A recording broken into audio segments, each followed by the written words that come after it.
Mana bugun biz Asad uydamiz. O'z qo'llari bilan iftorlikka ovqat tayyorlab beryapti. Ko'ramiz qanaqa. Yo'lingiz to'smasin aslo g'aybatiga. Oldinda yurganlar Mazza qilib kelinglar sizlar. Oldindan g'aybatim qilgan yaxshilar alamdan o'zing. Mana bugun biz Asad uydamiz. O'z qo'llari bilan iftorlikka ovqat tayyorlab beryapti. Ko'ramiz qanaqa. Yo'lingiz to'smasin aslo g'aybatiga.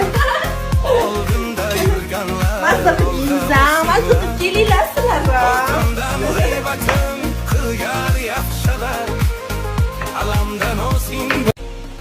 Mana bugun biz Asad uydamiz. O'z qo'llari bilan iftorlikka ovqat tayyorlab beryapti. Ko'ramiz qanaqa. Yo'lingiz to'smasin aslo g'aybatiga. Oldinda yurganlar Mazza qilib kelinglar sizlar.